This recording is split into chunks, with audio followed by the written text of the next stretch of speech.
Hell, oh, I gotta sneeze in the intro. Hey, yeah.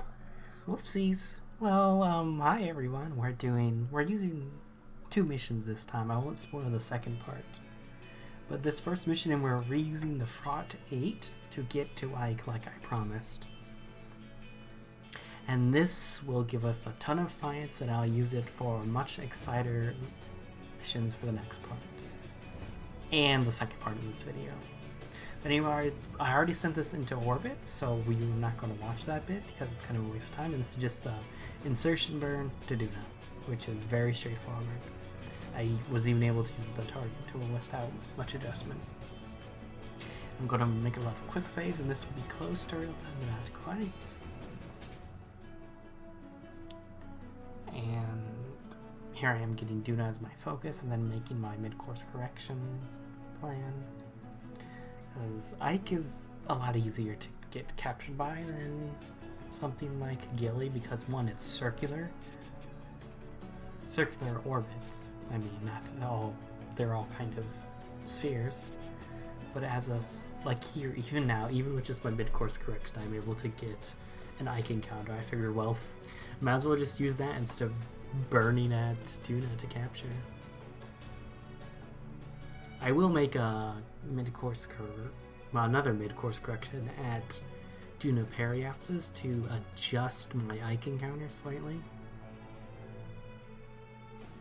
And you can see we just have tons and tons of Delta V.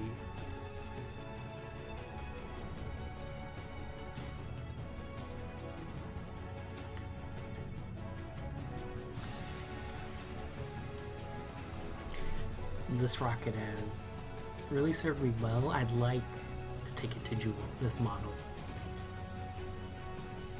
Just because I believe it's capable of it.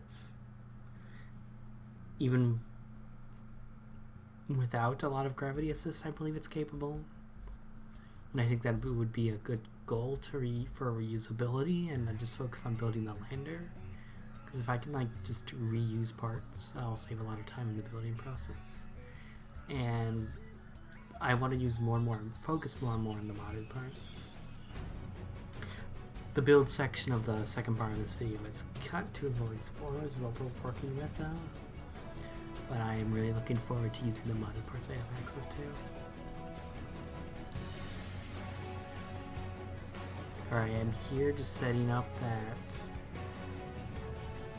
Ike encounter, getting it the way I want. I want to be getting fairly close to it so I can lose as much speed off of it as possible. Have a much smaller insertion burn.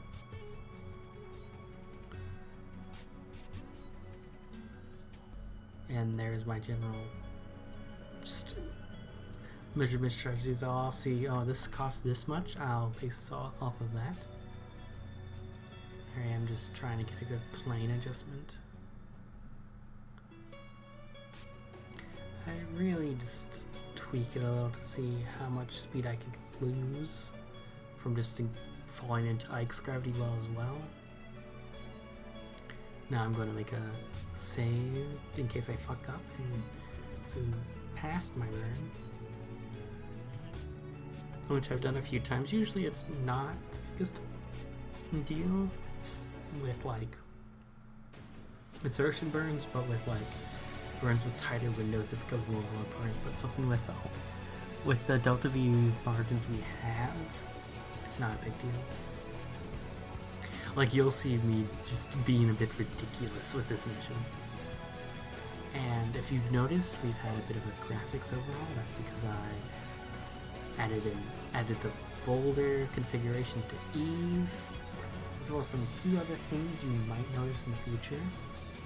So I think I will skip Dreas and Jewel entirely. I think we're going straight to Beyond. I'm not saying where beyond, I'm not saying beyond the sun, just beyond. And here I'm thinking, oh, maybe I'll just get a cheaper insertion by just using it to capture and then just looping back around. But I decide now, just spend all my fuel here and get into Ike orbit.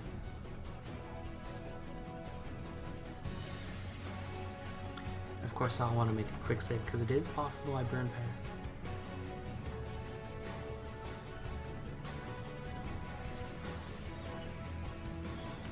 Approaching Ike now. Because of the slow rotation rate of this rocket with its main sail stage, with its Mastodon stage, I like to set the maneuver to well before it so I have plenty of time to rotate to it. The later two stages, it's not as important, and here I am just collecting some Ike science because I realized, oh, I was forgetting to do that. And this science mission isn't nearly as profitable because I don't have the space high above the sun science bonus. And that's the Ike burn halfway done. I still have this second stage, the cheetah, to burn through, which I'll still have plenty of fuel left in, and be able to get very low. And I will manage that by landing the whole thing in a ridiculous fashion. I took some thought into where I wanted to land. I wanted to see about landing somewhere flat, which, to be fair, this is very similar to the Mountain, so I'm not too concerned, but I decided around this point I want the rest of this field for fuck around purposes to see what I can do with this.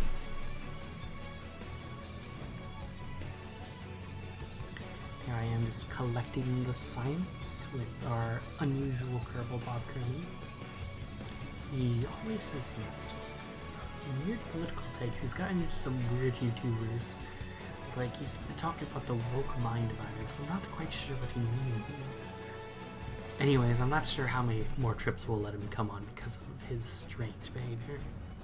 Like, he's useful as a scientist, but I might hire someone nicer. Especially because it's like during this trip something wonderful happened. Bill and Jebediah got married.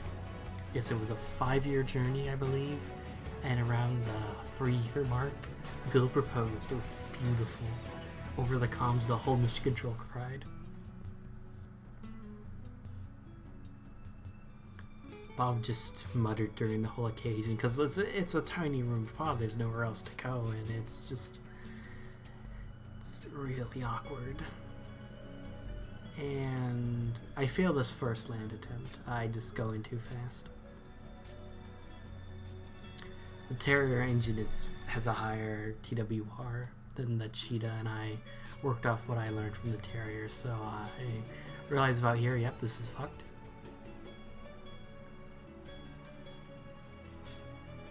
And I go back in for a second landing. Of course, our deorbit burn. Normally, what you'd want to do here is you'd want to separate this transfer stage, because it wasn't an actual transfer stage, but an orbital stage. But getting into orbit stage of the bike, and there was so much fuel left in it, I decided to land it. And that was me just checking if there's any more science to get here than load to Ike, and there wasn't.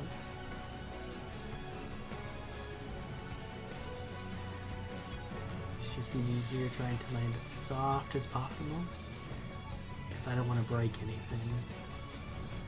Of course, I will manage to dismantle myself and then probably break something, and here I am just realizing I'm not really slowing down. But we land. This is not the most beautiful landing, but it will work for my purposes, at least I believe at the time. And here I am, I'm making a save with a caveat, because if I can't get it up, which transcribes, it happens to us, leave me alone. And what's Bob saying on that thing? Children yearn for the mine? Oh my god. You can't keep bringing him on these. You have to replace him, like, at least with a probe core. And just collecting my surface science. I'm not going to take these out of the pod till later, I believe. And here's my first attempt to get off. I destroyed the flag, which I'm disappointed about, and I blow up the whole ship. And I realized, nope, not working.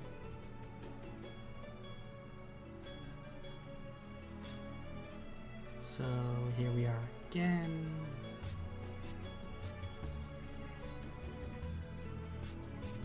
I try to use the landing legs to kick me up, and it does work, and we're off, but if you notice, my flag went flying. It is now way off of where it was initially. It's still there, I check. Like, I check by just looking back on the map, and I turn around, like the camera, eventually, and see it. There's a turnaround. See, I hover over and just like, yep, flag's still there. Did I collect this? I don't think I collected surface science after that reset. Oh. Oh well. I get plenty of science out of this mission anyways. Enough to where I am no longer concerned about science acquisition, because I believe we can go enough places now to where it's not a concern. Like, I could have probably landed on another planet and gotten off, and then left the planet.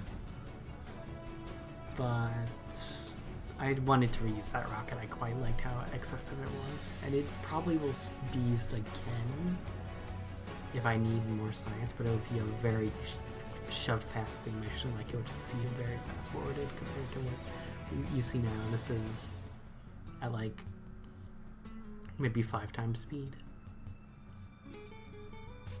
Here I am just debating on how I want to leave Ike. Do I want to like just eat off of it and plan a trip straight to Kerbin from Ike, or do I want to enter orbit of Duna and use the automatic tool? A lot of options, and I spin around a bit, and I eventually decide to just leave Ike, get in a circular orbit of Duna, and then use Duna to get to Kerbin. And I'll use the automatic transfer tool, but it doesn't quite work because it like gets caught on Ike. The transfer tool does. So I like just change some parameters to it to get a close to Kerbin encounter. And it gives me a Kerbin encounter, but the actual burn doesn't. So, but it's a very easy course correction. And like, look, we're on our transfer stage instead of our return to home stage, so it's great. Here I am just seeing it. Oh, will it let me just get a bird to Kerbin from here? And no, it's not that advanced. But I quite like the in-game transfer tool. It's very cheap. Well, not cheap, but it's a very easy way to get simple transfers. And you can adjust them from there, as long as under the assumption you're in a good equatorial, not elliptical, and flat orbit. But it's still incredibly useful for especially starting missions. Like, I use them to get to Eve, Duna. Heck, if I have the Delta V, I'll use them to get to a place like Jewel, but they don't really work for Drea's. Moho is not very good transfers. It's much better to do assist. And I've never been to Igloo. I know, a shame. I've never been outside even the local systems. Like, I haven't been to like the outer planets.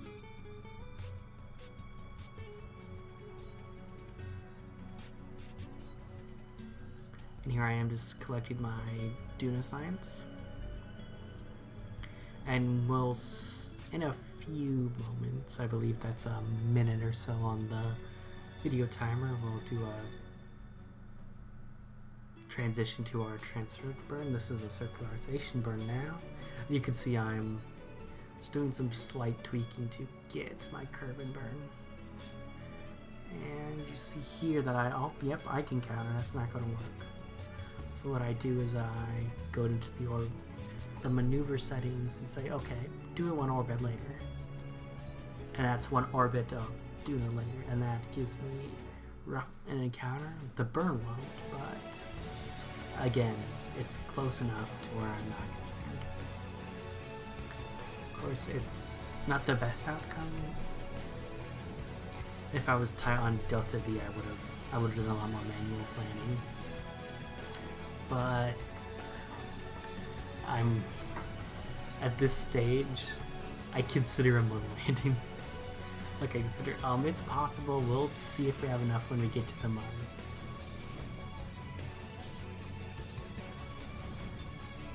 I am just collecting that science, because the debate process now is, do I go straight into Kerbin? Do I swing by the mud and take a cheeky landing? You'll see the outcome soon, but it's still fun to have these margins to just goof around with, and I'd love to be more efficient and have even bigger margins.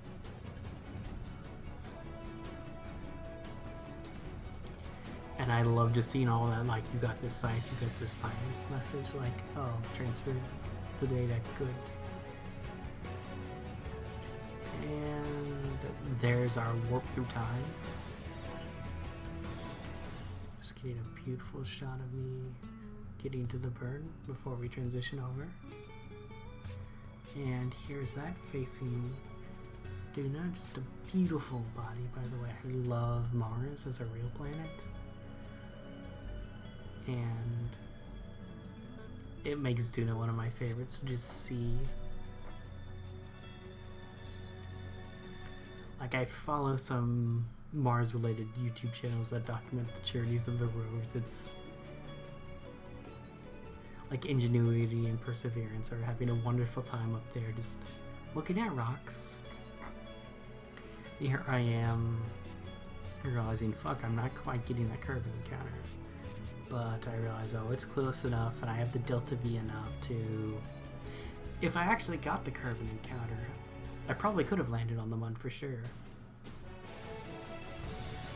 But here I am transferring over to mid-course correction. It's fairly expensive for the Mun. Probably could have moved it sooner to make it cheaper, but I wanted to be certain. And you see I have a mid-course correction after my mid-course correction here to get a good encounter for significantly cheaper. And I make sure I'm going the way the Mun is.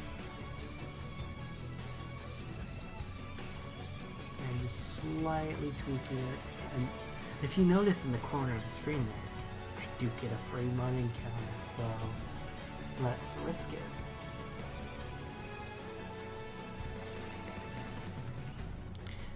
And the only thing I worry about reusing this specific lander is just the low ISP of everything.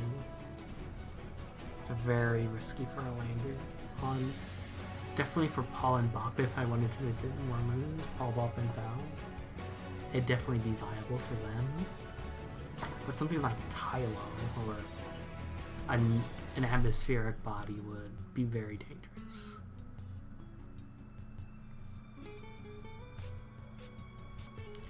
And here's my set of burns. We are going straight to Kerbin now. And it looks really beautiful with Scatterer configured and Eve configured properly at last. Kerbin looks the way I like it. And this will just be to normalize our burn in reference to the Mun. And I didn't realize at the time, but just the cost of circularizing is really high at the Mun, and will leave us in margins I don't like to attempt a landing with. But I don't realize that yet, and that's my mistake. However, we do use the Mun, I guess, to gravity break in a very unnecessary way. Like, probably more expensive than aero braking or just straight up braking normally,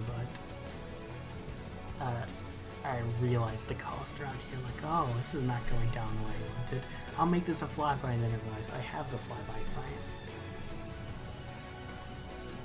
So now I'm just, okay, let me burn down till I can get this high enough to safely arrow brake.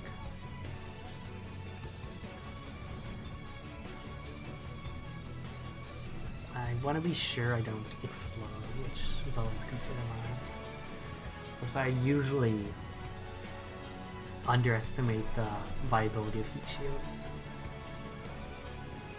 I'm just collecting all that science because it's soon with Bill. He's a lot more normal of a Kerbal. Flying over now. What I'm doing now is just lowering my... No. Here I debate on lowering my periops, decided not to. And this, I realized, oh no, we're just going to end up cycling through a bunch of times till it gets low enough. Beautiful shot of the pod flying over a curve now. Yeah, here I just, oh my god. I realized, nope, not worth it. Do I? Thought I loaded a quick save. Oh, there's a science. Oh no, I don't load a quick save. Do I? I have myself at a loss. Well...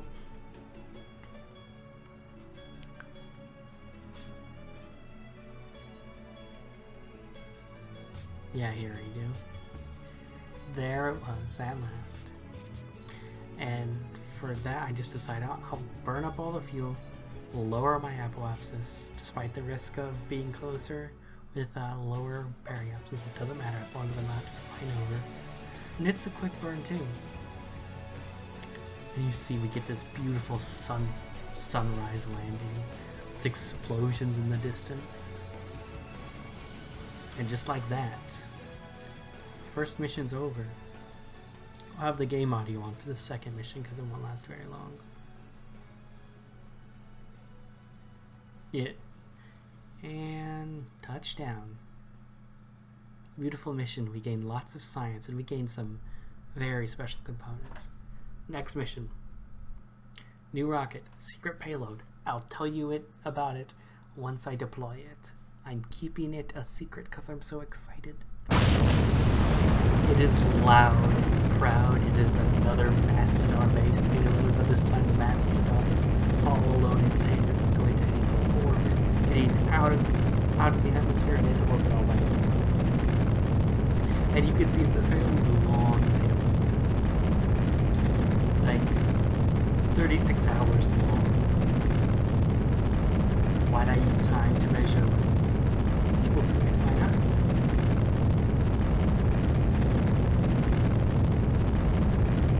And I really love Kermit at night because you can see the city texture and just the long, fiery cube of the engine. Like it feels like you're watching Kamehameha. And I was thinking while doing this mission that I'm not launching a rocket, I'm launching a missile. But like this would be high thruster weight ratio of this rocket just makes it so nonchalant. I love it. And as we get the atmosphere decreases, you can just see the plume spread out. Like I've already showed you that a few times in the upper atmosphere and in space, where it's just this large gas that's emitted. And here now, it's just we're just on fire. Like I was really worried about overheating, but I shouldn't have been. And just like that, calm, just the sound of the wind blowing against our machine, which is still a lot. But just like that, it's over. All you can hear is the sound of me. Tee-hee. I'm not putting any music in this section because I'm using game audio and the game gets quite loud. And these are my lazy videos series where I can just edit them really quickly. Just talk my feelings out. And I feel like this engine is very loud and if it were a piece of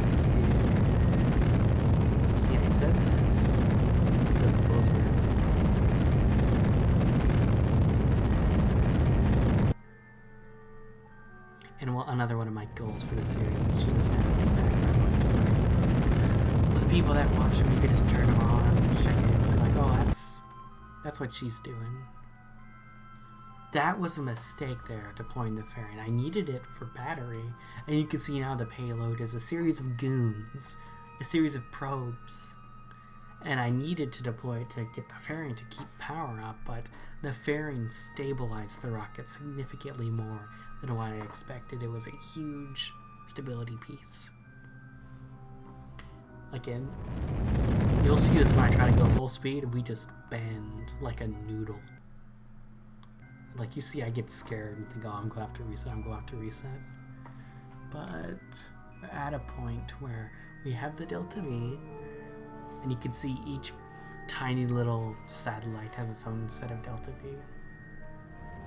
And we still have a good amount left in the core stage, which I'm using to raise too close to a geosynchronous orbit, or geosynchronous in this case, because the first part of this mission is just building a comm network. Some of these probes were not put on right and had to be destroyed because I messed up the coupling order. And I had to just burn through some. But that's the price we pay. And here I'm just slowly raising my orbit to get the most out of this stage, because this goes through so quickly.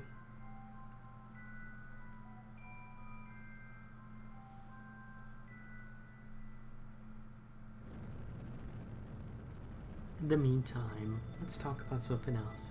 You ever play Pikmin Bloom?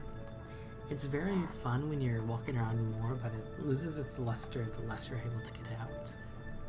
Like, I definitely recommend it for city players, but not urban players. Well, rural players. Urban players are city players. The reason I bring this up is because of the experience at home is completely different compared to at university.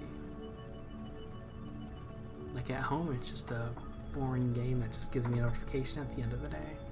But at school, I can like really benefit from it. Like I can just see my walking score go up, and I love it.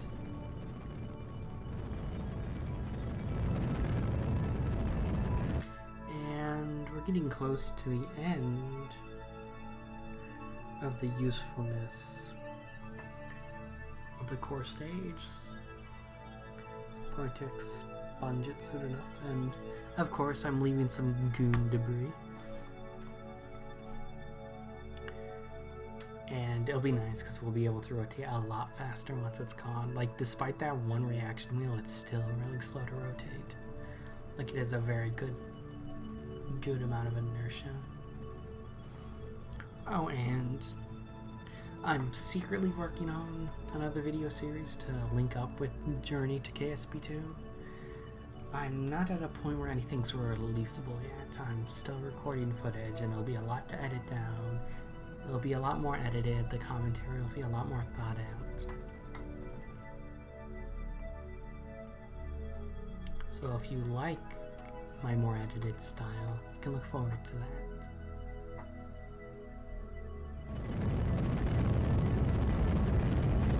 And here I am, just poof, rest of fuel.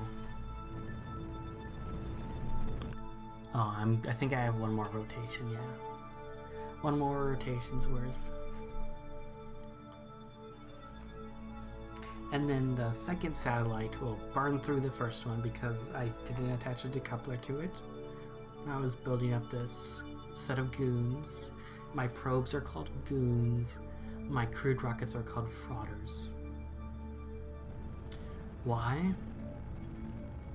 Because I love frotting and gooning. No other explanation.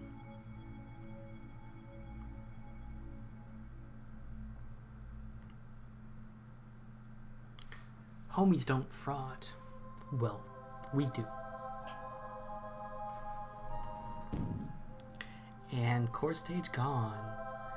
Again, I don't know why I pressed jettison there. I don't know what it does. And decouple.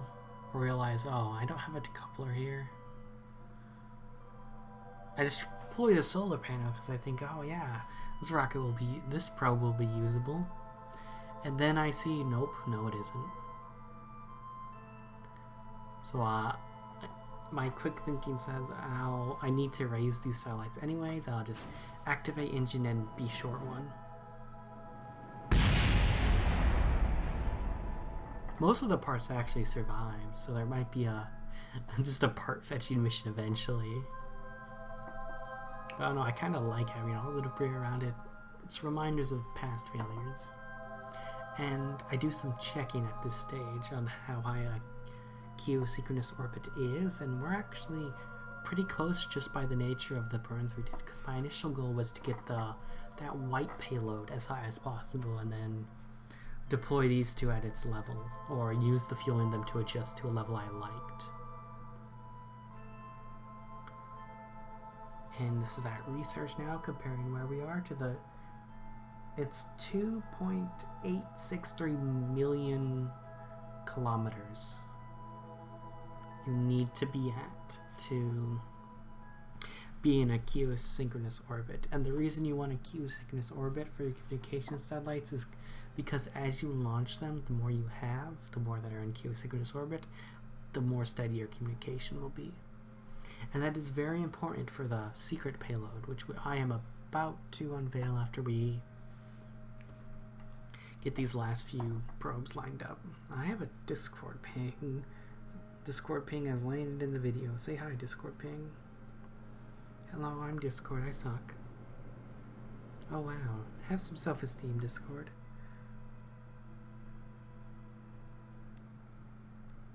It's a video from one of my mutuals.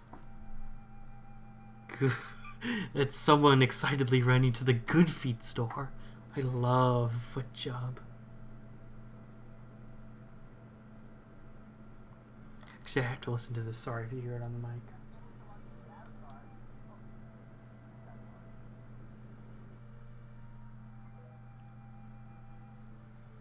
Okay, so the punchline is someone says, I can't wait to watch the new Avatar. And then someone runs past him, running very quickly to the Good Feet store.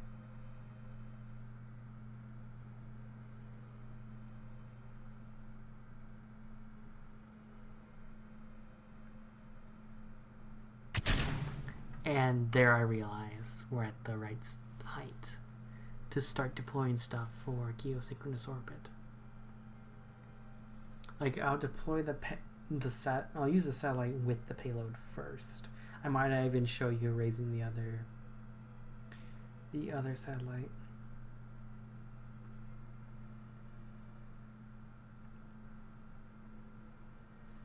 And here's that very subtle burn. Oh, we're getting ready to deploy the payload. Like setting it up as its own separate entity.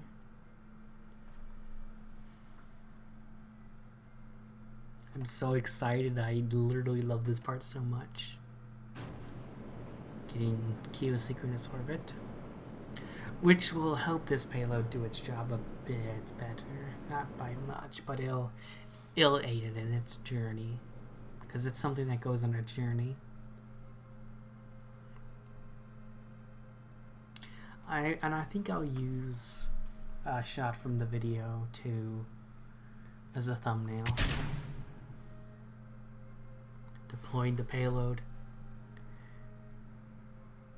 Getting my magnometer boom because I unlocked that tech, and that's free science. I should also probably do that at Science Junior. Opening the payload, you probably see what it is from the text. It's right. It's a huge, beautiful solar sail. That's right, we finally have interstellar capable technology. This will be something that's always on in the back burner of my other missions, and that we will occasionally check on and see how far it gets on its own.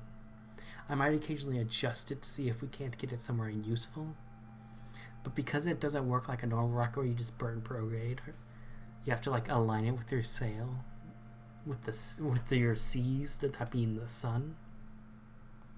Usually now I'm just fiddling with the acceleration, and we are very, very close to the end of the video. And I hope you enjoyed. I hope you're happy as I am to have interstellar technologies at our disposal.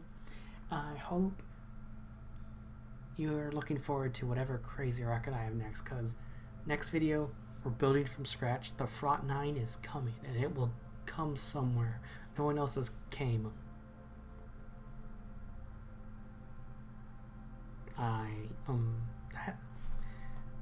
That sounded like sex vagina. Anyways, bye-bye.